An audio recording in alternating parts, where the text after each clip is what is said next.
welcome to the Gen AI Africa podcast, where we decode the future, spotlight African innovations, and amplify youth voices that are shaping Africa's digital future. I'm your host, Ngile Filana, and today I'm with the host of the most, Tulani, and we're joined by a very special guest. And remember, we said this week, because it's a G20, we are focusing on G20 Peace Edition because we firmly believe that peace discussions should be at the forefront of the G20 discussions this week. As I said, G20 is a platform that is positioning Africa and also South Africa as the country in shaping, or as a key player in shaping the international policies in the space on social justice, sustainable development, and also economic development. And also, everyone now is talking about artificial intelligence, and even at the G20 discussions around artificial intelligence and peace and security. Today, we just want to explore more and speak about genuine inclusion of women and youth in peace building, because we firmly believe that peace building or inclusion of women and youth is not a favor, but a moral and political obligation essential for sustainable development. Most of the time, when there are conflicts, we see how women are, how women's rights are actually violated. We've seen what happened in Sudan, and also where human rights, especially for girls and women, or human rights were violated. So we want to talk about how do we make sure that we safeguard human rights during these conflicts. Because yes, I said even in our last episode that we are not going to keep quiet about what is happening in Sudan, and also we are also monitoring the situations that are happening, or the developments that are happening, or the developments from Madagascar, because we believe young people should be mobilized to form a part of peace building or conflict prevention, but not participate or be the ones that are driving conflict in the continent. So yes, we are joined by I now need Akamutuha Coviiren. Akamutuha Coviiren, who's the Deputy Speaker of the Eastern African Youth Parliament. So yes, Tolani, you can read. Okay. Hello, the explorers. Over to you, Akamutuha. At least you can. At least you can. Akamutuha Coviiren, welcome to the Gen AI Africa podcast. Yes, this week is about peace and security, because we feel like this is a very important discussion. So yes, welcome to the Gen AI Africa podcast. How are you? Thank you so much. I appreciate for your time. Thank you for choosing Coviiren in the house. Thank you for hosting me and thinking about us in East Africa. So when we talk about peace and security, we talk about the conflict. It connects from the conflict co-creation, youth leading innovations, and AI. So I may start with the nature of conflict in Africa, and whereby, of course, it comes back to East Africa. It comes back to my national levels, or to different East African countries, African. So conflicts today are hybrid. That's what I may start with. And they are both physical and digital. What I mean here, for example, you saw the M23 in DRC, which has involved a combination of conventional military tactics, the non-state armed groups, the state sponsorship, competition over natural resources. So disinformation online fuels hate and political tension. Then we have the small arms proliferation remains high, where climate change is now a conflict multiplier. We talk about droughts. We've seen droughts. We've seen, for example, now there is a war in South Sudan. People have no food. There is competition, there are insecurities. Of course, there are very many countries that are involved in that conflict. So this has led to youth unemployment, which is leaving millions vulnerable to recruitment by extremist groups. And this one has not only stopped on South Sudan, but it has stopped most of the countries that are really having the wars. The DRC, before Uganda was that way. You see what was happening in Rwanda in 1994, the genocide part of it. You see, during elections, what happened to my country, Tanzania. Many youth, what they did, you see what has happened to Cameroon. Youth are banning things, youth are used. In my country, youth are fueled. They're always paid to, ban things, go on the streets, and the people, funny part, the opposition leaders who are fueling these youth, they leave them to die. So this has really led to show us that security is no longer just military. It is digital, it is social, it is economic, and it is environmental.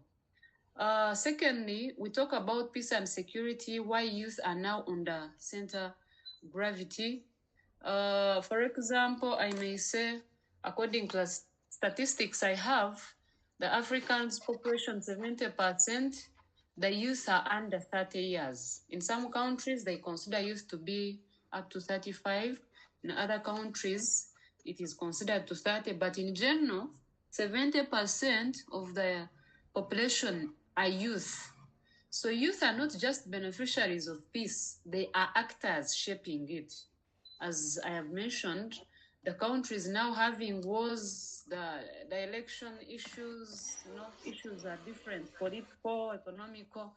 It's always youth because we are young, we are yearning to learn, we are educated, we don't have jobs, we don't have what to do, we are idle, so we can easily be bought on street. We can be, because we have to earn a living. People will always want to use youth. So youth contributions, for example, they give early warning on social medias. You see how before Tanzania of recent was disconnected from social media, from internet, youth had already started giving updates. Of course, they give updates because they are so idle. You have no jobs, you're in the house, internet in some countries is so cheap. I mean, youth, they are mediating community disputes in different countries. That one is all over. Then we have the local innovation in different aspects. We have agriculture, we have the fintech, we have health and civic technology. Then we talk about the countering extremism by creating narratives of hope. Youth will always give hope, but again, who are people? Our leaders, are they ready to include us? We talk about inclusion, but of course, yes. Some people, I don't know in your countries. I have not visited South Africa as turning to learn. I need to come. I need to experience. Social media sometimes speaks about. Yeah. And on the ground, things are different. So youth are used. Youth are ready to do certain things because of certain situations. We are so pushed to do because we want to be seen. Now we are fighting for inclusion. We come on streets. Youth are arrested. I remember when I was studying campus, I did my internship in the second year. When I finished, and then campus, I went for the job on the streets. I did HR by profession. So wherever I would go to apply, they would ask for experience. To that, until my father asked one of the government officials, "Can you kindly tell us where they said experience? I take my daughter to earn a living. Maybe she can start." Exactly. So it becomes funny, but we are not giving up. Exactly. We need to push, mostly the leaders, we have to push, we have to be the examples. Exactly. I like the point that you are raising, that youth are not just the beneficiaries of the peace, but they are architectures of the peace. Because even the UN Security Council resolution of 2015, that is actually recognizing, it is actually recognizing young people as active agents of peace, and also as partners and key stakeholders. Because most of the time young people are just seen like as like, okay, we will just send them maybe to do this, but they are not actually given a seat on the table, especially when it comes to agreement negotiations and peace agreements. So they are always young people are always excluded in those activities. So yeah, I fully agree with you that young people are not just are not violent in nature. It's just that sometimes it's because of the pressing issues, like the economic issues, youth unemployment, that actually lead them to be in their space of conflict. So we need to make sure that those socio-economic issues are addressed, and then we also make sure that the issues of like skill, giving them enough skills to join, and also just preach this message of peace, so that we don't force them to join peace building mission, but they actually choose it because they see that peace is actually something that we need as the continent, and also like as the world, because we want a peaceful world. And what you were saying, like in South Sudan, according to the stats from the UNHRC, is that there are 5.8 million women and girls that are displaced in South Sudan. And like with what is happening currently now, there are a lot of gender-based violence cases. So we really need to make sure that in whatever that peace building efforts that we are doing, we're aligning our efforts to safeguard human rights. If I can ask you, like, what are the activities that you guys are doing within the Eastern African community for peace building? Like, what are the youth-led initiatives for peace? Yeah, there are very many youth-led organizations. The government stakeholders are engaging youth. For example, from us, the East African Youth Parliament, we are promoting peace, because I remember the recent sitting we had when our IALA, East African Legislative Assembly Speaker, was talking to youth. He boldly told us, when you want peace, peace starts from you. When you want to be someone, for example, I want to be maybe a speaker of Africa Youth Parliament. How will I, if a war comes, or if I start with now a war, for example, I start banning, let's say, for example, I become violent on streets. How sure am I that I am going to survive the security personnel's to survive, come back? You know, sometimes you want to speak on behalf of others. You want to be on the forefront, but you think about the repercussions of what you're going to do. Yeah. So he told us, before you think about tomorrow, you are the leaders of today. Think about your action you're going to do and the repercussions of what is going to come out of it.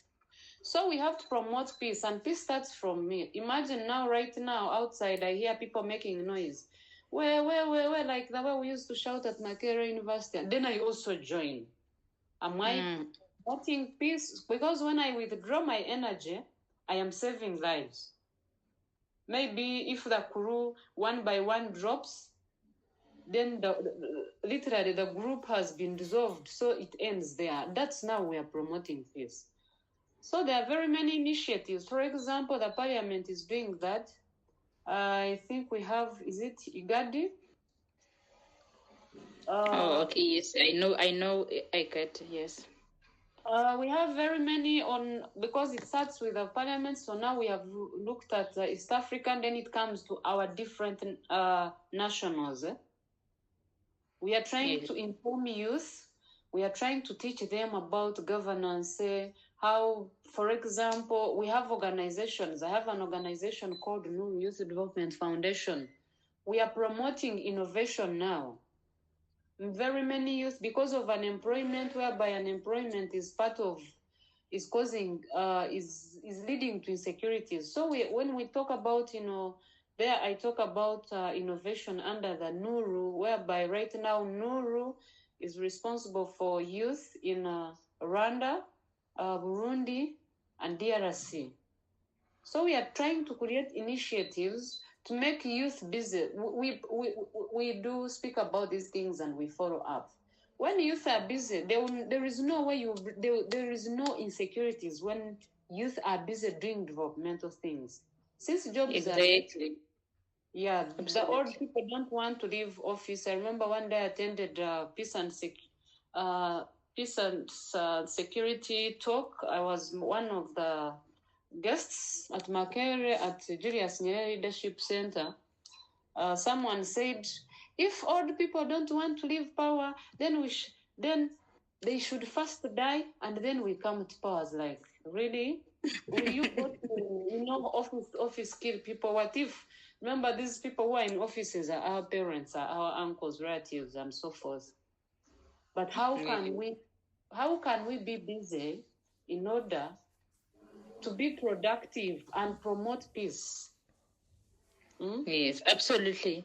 And I think we need to call for more intergenerational efforts, like intergenerational dialogues, where we actually learn from older people on how to manage the situation, what is happening now in South Sudan, and how do we approach what is currently happening in post-election protests in Tanzania. Like, how do we make sure that young people find a amicable way to actually address their grievances, but not to be more involved in actually causing conflict, and draw them to the space of peace building. Yeah, so again, I would love to talk about, when we talk about peace and security in Africa, is still impossible without youth inclusion. It still goes back, because at the end of the day, we are talking about inclusion. Yes. Of youth. So here we come in with the innovation part I had spoken about, and Yes. the AI strengthening peace and security. How can we innovate and then engage with AI in order to strengthen peace and security in our regions? I can talk about a few things. For example, number one, we have early warning systems. I'm happy that I'm also learning from AI, because it is something new. Yes. Yes, all of us are forced to learn now. If you don't because mind you me cannot teach what you don't know. Yeah, if you don't mind me asking, what have you learned from AI thus far, and how has it helped you make your mission better? AI, first of all, because now I talk about myself as a director of an organization. I'm a leader now, I'm a team leader. Yes. AI, first of all, has taught me on how to learn and organize my work. Because with it, I just type in, I want to get how to give a speech, for example, how to lead an organization. It will direct you, it will show you. I was quarreling with someone a few days ago, because she's a friend, but she was telling me, Coviiren, since you're in big spaces, connect me to people, I can help them improve their CVs. You yourself, I can help you. So I was like, okay, so how much is it? Then she told me it was 200K Ugandan shillings. So I asked her, AI has saved us. Those who know how to use, even those who don't know, will learn if they're interested. You can go on AI and type in these things, and it will direct you on what to do. Exactly. You type in something like of 10 paragraphs or 5.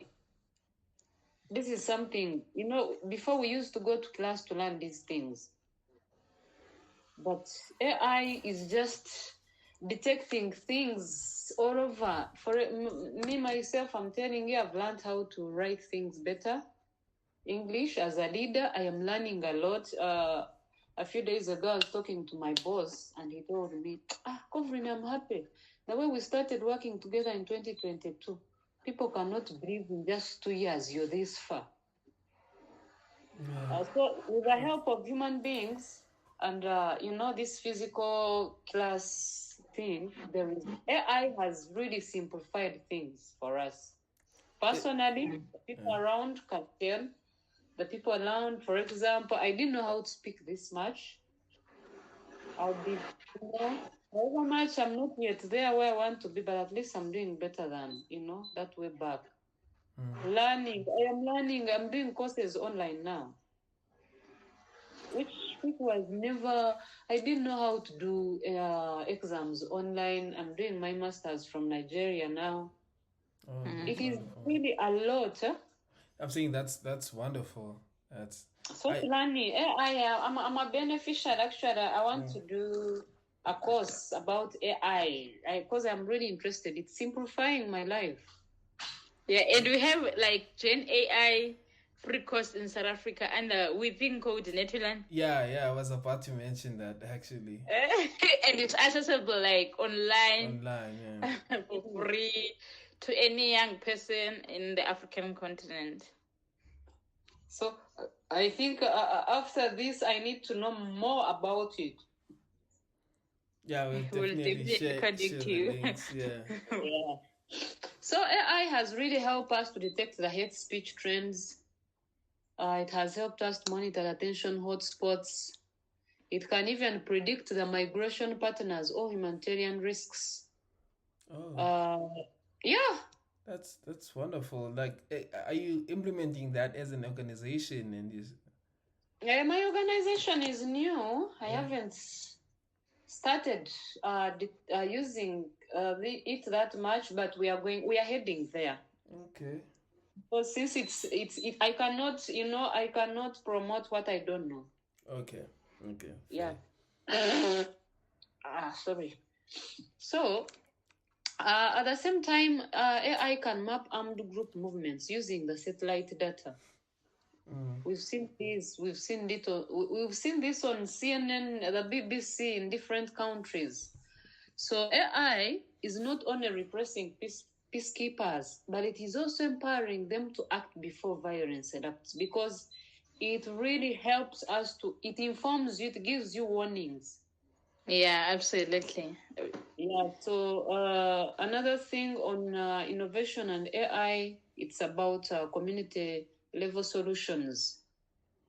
Yes.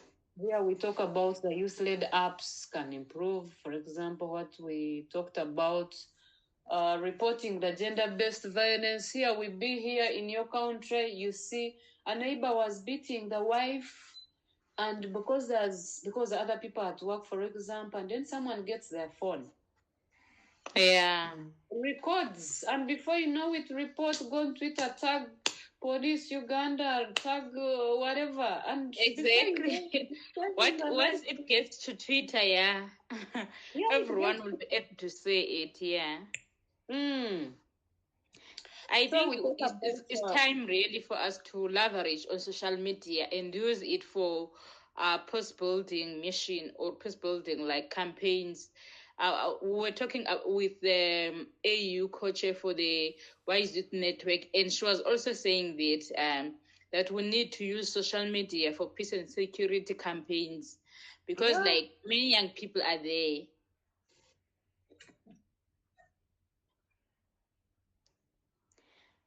We have so many young people in social media. Just to try and wrap up, I want to check like how do you think the African Union and the UN can actually integrate young people into their peacekeeping agendas? I think you said African Union. Yes, I'm asking the African Union because I know that there's a continental framework that is also speaking about youth inclusion in peace building and also promoting young people to be at the forefront of peacekeeping efforts. So there's currently a continental framework that is guiding us on how to actually facilitate peacekeeping building mission. So I'm asking, how can we make sure that many young people are in that space using the continental framework? And also, how can UN in their programs, in AU in their programs, make sure that young people are also integrated in their plans, in their workshops, in their activities? Maybe, for example, one of our sponsors in East Africa is European Union. However much I think I've not done much with African Union, but I would advise that both of them can promote peace through financial and technical support.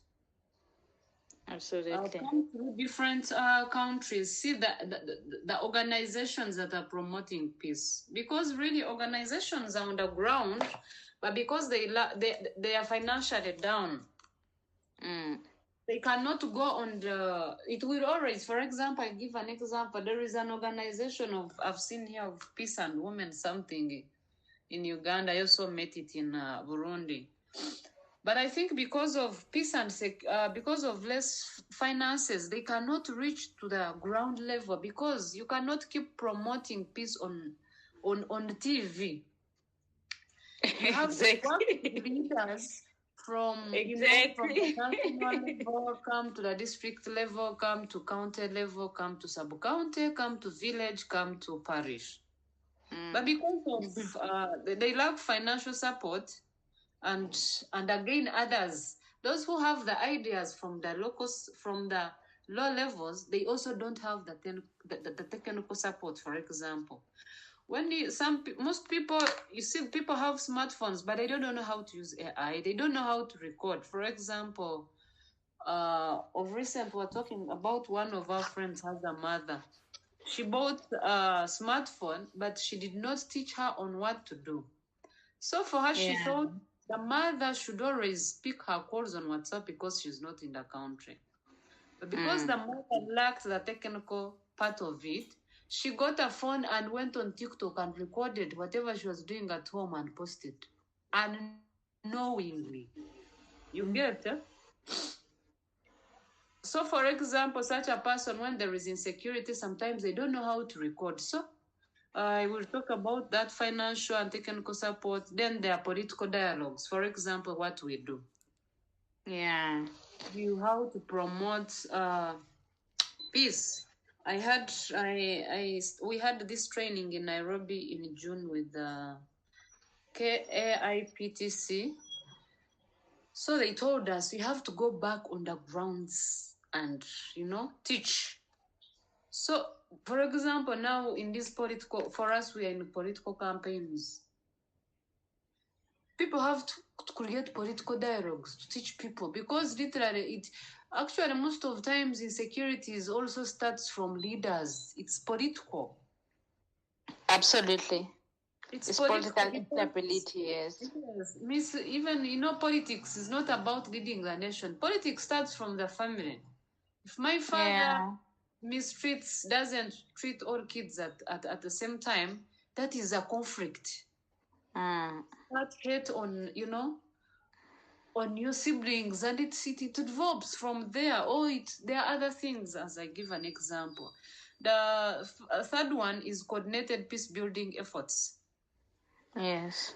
It cannot be, We can't be working in silos. Yeah. No. They have to cooperate on conflict preventions, the managements, and the post-conflict restrictions by strengthening the African Union's peace and security architectures. So we need funds, we need support politically, we need the peace building efforts. A lot to be done. Absolutely. Absolutely. We need coordinated efforts, indeed. And then we need to also train the organization support civilians and military training missions also to build the conflict preventions, strategies. Teach people how, for example, I may give an example. When we were studying in high school, they taught us to be, they were called what? Scouts and guides. So some people literally do not know what to do. If a war starts, where do you start from? If you hear a gunshot, you must lie down immediately, because when people are shooting, they don't shoot down immediately where you are, unless by mistake on you. So there are many things to teach people, but also these organizations, the African Union and the European Union, they have to build their partnerships. They have to, because these are our greater partners. Exactly. They have to be responsible, because sometimes you hear they're the ones maybe fueling the conflicts which lead to insecurities. Absolutely.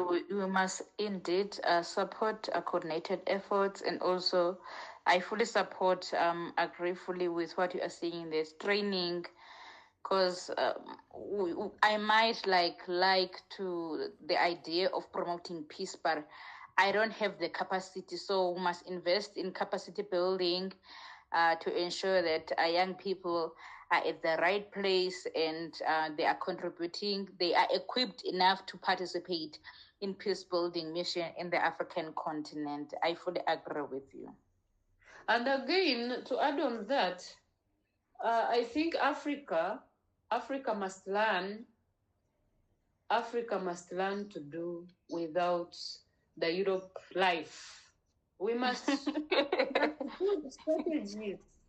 It must start from the national AI strategies, focused on peace. It starts from your country.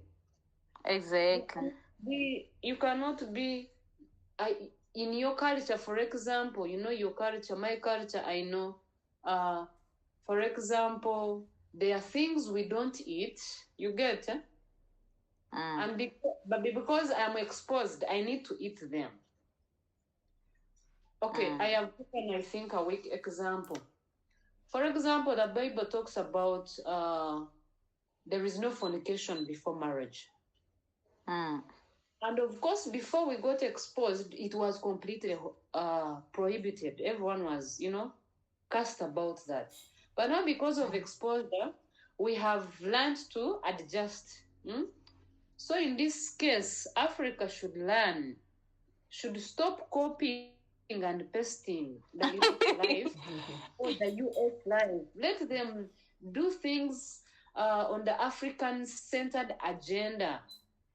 For example, let them do investments in youth innovation hubs. The technology hubs are directly built tools for governance, peace, and accountability. The cross-border digital security frameworks, you get it? Yeah.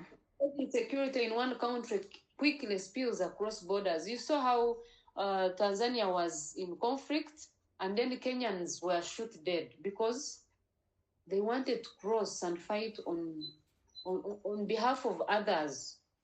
Tanzania arrested the lady from Uganda, and the one from Kenya. I remember that story. Yes. So we need to talk about the reality, not just look at TV. Things are happening in our lives. We have to do more of the youth at decision-making tables. You cannot decide for youth and then you come to tell them to implement. Representatives, no one. We need representatives. Exactly. You cannot solve a problem you have not faced. That's why I always like the African part. They say, African proverb, for us, our eyes are in our hands. We must face. Don't you say when there is something happens in your village, people, instead of running away, for example, they have shoot someone, for them they come. You good? Yeah. So to be involved on decision-making tables. We are the youth. They cannot plan for us. You cannot create a parliament where you don't have a member of parliament who's representing youth and decide for us, and you expect us to implement what you've decided. No.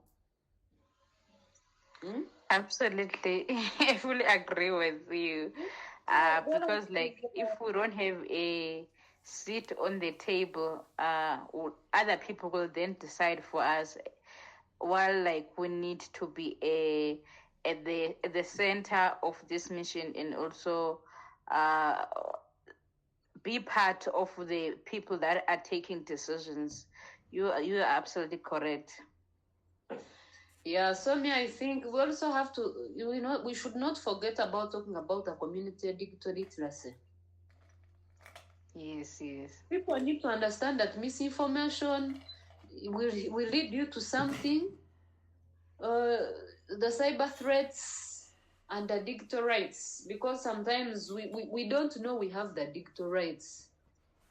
Yeah. We are dependent on many things, but we don't know what to do. We don't know things are getting better on a daily basis. We are not informed as youth.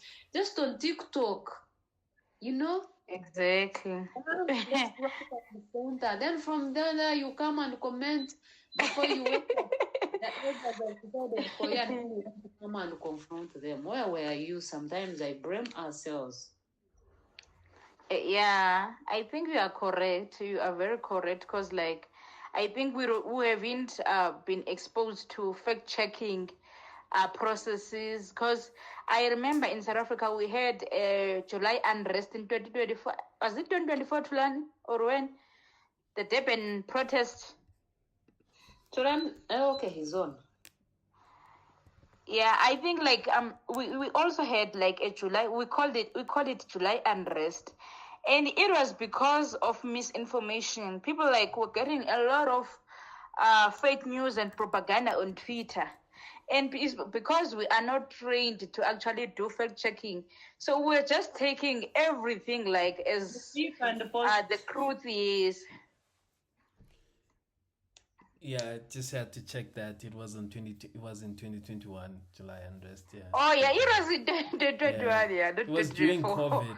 Yes, July unrest. Yeah. Yeah, it was in 2021 in South Africa. So we had this, and like instigators were using Twitter or using like social media platforms, to spread, to call people for them to go and like join the conflict. So what we are saying is actually correct, that misinformation and disinformation are also playing a role in escalating conflicts.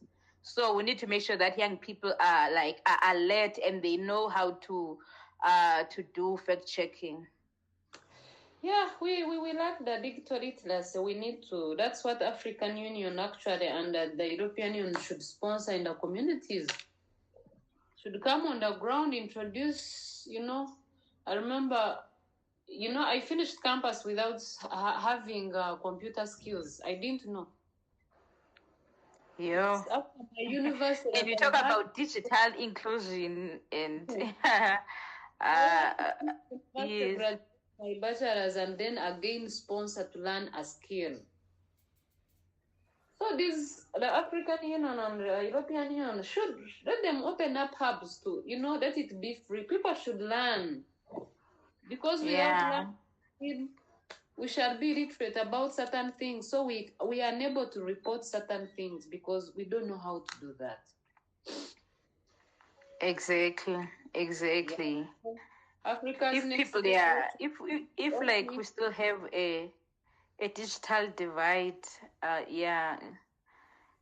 we need to address that also and make sure that people have access to the hubs, as like we are saying, they are able to use computers, and also they are also able to use like cell phones to access information. Yeah, so really we need our sponsors to really come through and try to address those challenges we have, the literacy, the literacy part, the AI literacy, the digital. Yeah, AI literacy.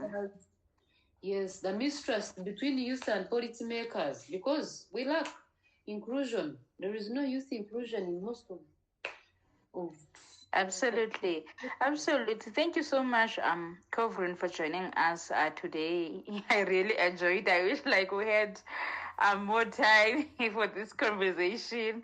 I really enjoyed it. Thank you so much for joining us today. You're welcome. I'm glad. You can always as I am free. I love learning because I learn as I also maybe preach the little I know. Absolutely. In closing, just to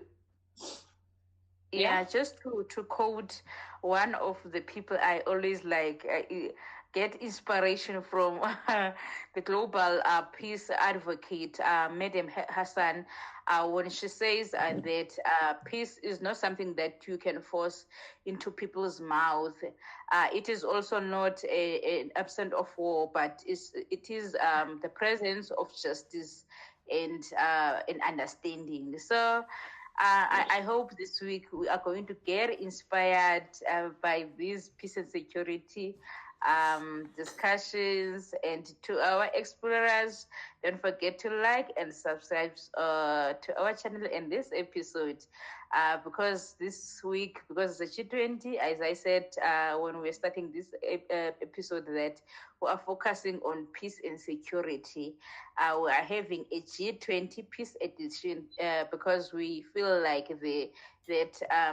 these discussions are supposed to be the priority, because we've seen a lot of protest and unrest within the African continent. If we look in Morocco, look at Madagascar, we look at the Eastern DRC and also Tanzania. So, as I always say, that we must never stop talking about South Sudan, because it is through these platforms that we actually make awareness about peace and security. Thank you. Thank you. And maybe the last I can say, and now we're still going to have other maybe two more people for this series. We're planning to have like 3 people or